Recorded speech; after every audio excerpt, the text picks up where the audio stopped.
kita ada milenial demokrat nih. Mana ini? Coba Mbak Anggit, Mbak Ayu sini.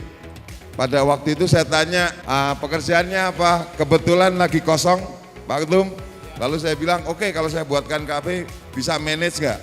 Nah sekarang yang memanage mereka ini, kita ingin memberikan kesempatan kepada yang muda-muda untuk bisa berkarya. Ini yang mendesain, yang semuanya ini justru kawan-kawan milenial ini. Saya rasa dari saya cukup gitu aja, nanti mudah-mudahan dari kawan-kawan mungkin nanti akan ingin bertanya, mumpung Pak Ketum di sini, mari kita nikmati acara ini dulu ya. Dari tahun ke tahun Indonesia ini lahannya berkurang. Kemudian minat anak muda untuk kembali bertani sangat minim. Jadi tiap tahun anak muda atau profesi petani itu selalu turun. Maka dari itu, dari permasalahan tersebut, mari kita carikan solusi bersama, terutama Mas AHY. Saya berharap anak-anak muda Klaten termasuk anak-anak muda yang penuh optimisme. Walaupun permasalahan yang kita hadapi juga banyak. Mengapa kalau anak muda sudah pesimis, saya rasa masa depan bangsa ini juga akan suram.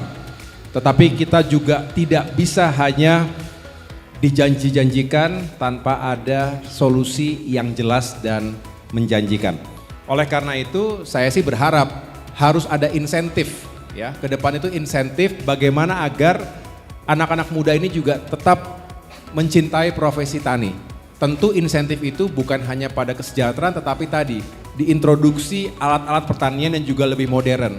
Kemudian manajemennya juga lebih baik. Pemasarannya juga lebih baik. Harga jualnya lebih baik sehingga kesejahteraan petani dan keluarganya juga lebih terjamin. Saya setuju 100% itu. Sehingga ke depan ini yang menjadi bagian dari narasi perjuangan kami. Partai Demokrat bersama Koalisi Perubahan juga ingin semakin fokus pada upaya meningkatkan kesejahteraan para petani kita. Jadi saya mohon doanya semoga ini bisa kita realisasikan bersama-sama ke depan. Kadang kita tuh masih berpikir pesimis atau enggak kayak masih ragu untuk mulai maju untuk berbisnis karena kan banyak faktornya. Di sini saya mau minta pendapat saran dari Mas Agus gimana caranya untuk biar saya dan juga generasi ini tuh bisa mulai langsung gak banyak overthinking untuk masalah itu gitu. Jadi itulah satu paket nggak terlepaskan. Banyak peluang, banyak tantangan, sudah pasti. Jangan berharap mendapatkan peluang tapi sepi tantangan. Benar tadi disampaikan kita anak muda nggak boleh takut gagal. Mungkin enak diomongin ya, tetapi gak gampang. Dan kita jangan melihat gagal itu sebagai sebuah kerugian. Sering kita mendengarkan kata-kata bijak, kegagalan adalah kesuksesan yang tertunda. Saya sering mengatakan mimpi besar, kerja keras, pantang menyerah. Dream big, work hard, never give up. Jangan pernah menyerah. Karena kalau kita sudah gagal sekali, bangkit lagi. Dan terus carilah motivasi dalam diri sendiri. Itulah pentingnya berkawan dengan orang-orang yang juga bisa saling menyemangati.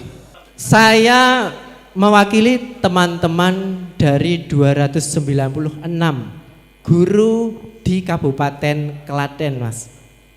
Kita guru honorer yang gajinya sekitar 300.000 sekian.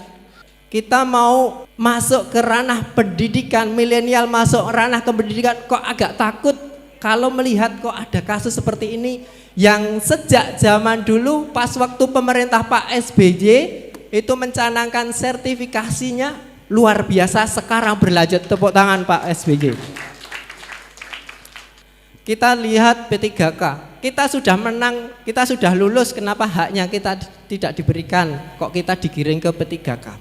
Terima kasih tadi sudah mengingatkan kita semua bahwa di zaman Presiden SBY itu alhamdulillah ada 1,1 juta orang yang diangkat menjadi PNS. Tentu kita berharap dari pendidikan yang baik. Pendidikan yang baik hanya bisa dilakukan kalau para pendidiknya, para gurunya juga punya motivasi untuk bekerja. Bukan hanya panggilan tapi juga motivasi. Mengapa? Ya karena kalau orang tidak punya motivasi, nggak punya kesejahteraan juga pasti tidak akan optimal. Nggak boleh, dan itu menurut saya negara tidak adil ketika para pendidiknya, para guru tidak diperhatikan kesejahteraannya, nasibnya tidak jelas. Kami tidak pandai berjanji dan rasanya takut berjanji yang muluk-muluk. Demokrat hari ini merupakan partai oposisi di luar pemerintah nasional, sehingga kami punya hak untuk membela rakyat, untuk menyuarakan aspirasi Mas Afif, Mas Ari Kurniawan tadi, dan yang lain-lain. Negara harus adil, dan insya Allah itu menjadi salah satu prioritas utama jika insya Allah Demokrat kembali ke pemerintahan. Terima kasih.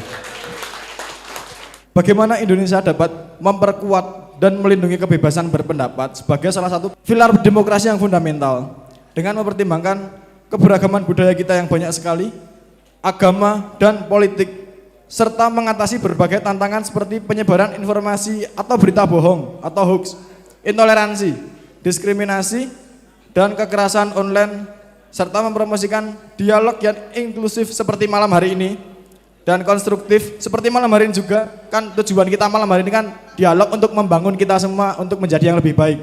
Ini kalau mahasiswa seperti ini semua bagus ini, mempertanyakan haknya, nggak macam-macam. Hak itu nggak boleh dirampas. Hak untuk berbicara itu hakiki. Kalau warga negara tidak punya kebebasan seperti itu, rasa-rasanya kita tidak lagi merdeka.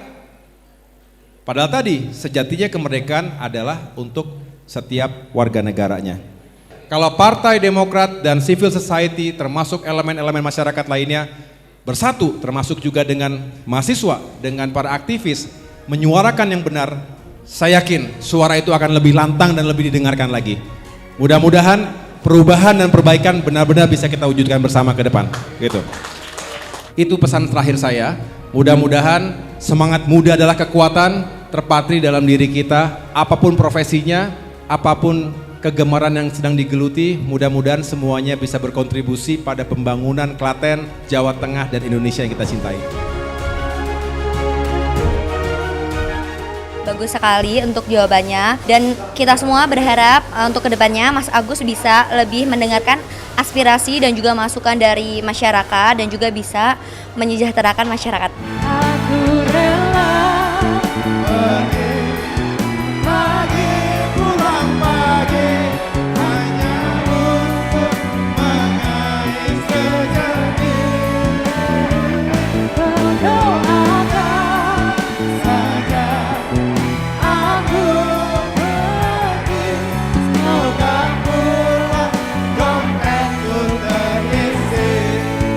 Kesannya Pak Ahy adalah satu, ganteng, berwibawa. Yang kedua, dia menatap ke depan. Yang ketiga, peduli dengan sesama dan mampu berbicara tanpa teks. Dia mampu berbicara dengan melihat dunia sekitarnya.